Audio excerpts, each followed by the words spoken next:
শাৰীৰিক প্ৰতিবন্ধকতা জীৱনৰ বাটত হেঙাৰ হ'ব নোৱাৰে। তাকে প্ৰমাণ কৰি দেখুৱালে গহপুৰৰ চান্দামাৰী বঙালী গাঁৱৰ এজন কৃষকে। প্ৰথমে চাওক এই দৃশ্য। দুয়োখন ভৰি অবিহনেই পথাৰত শালি ধানৰ খেতি কৰাত ব্যস্ত গোপাল নাগ।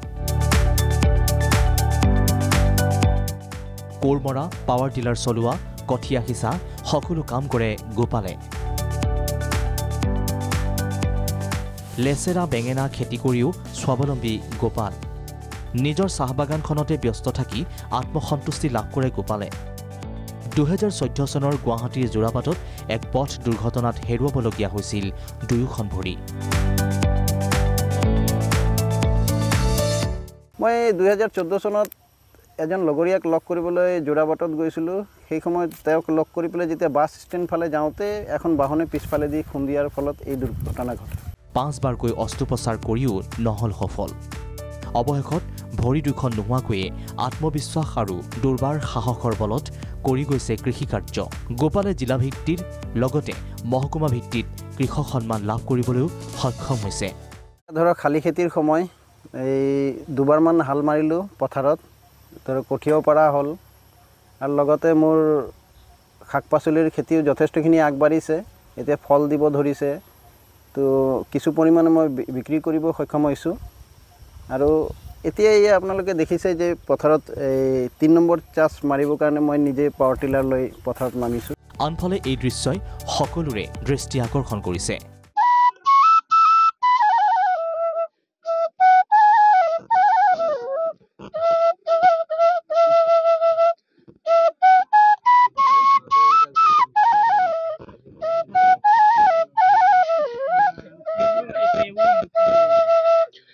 বিনোদে আপোনাক দিব প্ৰমোদ, যি কাম অন্য সাধাৰণ লোকৰ বাবে অসম্ভৱ। সেই অসম্ভৱকো সক্ষম কৰি তুলিছে জোনাইৰ বিনোদ গোৱালাই।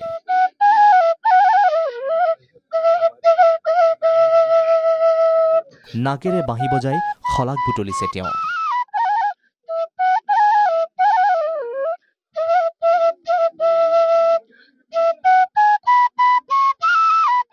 আৰ্থিকভাৱে দুৰ্বল বিনোদৰ ঘৰ ঢকুৱাখনাৰ মাত মৰা জাঞ্জিত।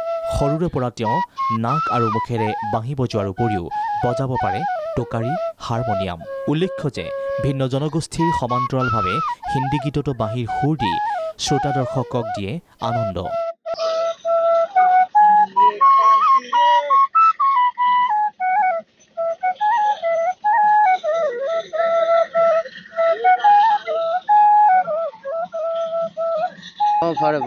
হাৰমনি, টোকাৰী, বেঞ্জো আৰু বাজনা মই এতিয়া ভৰিত এনেকৈ লগাই এইফালে 3টা এইফালে 3টা এনেকৈ মই বজোৱা হয়।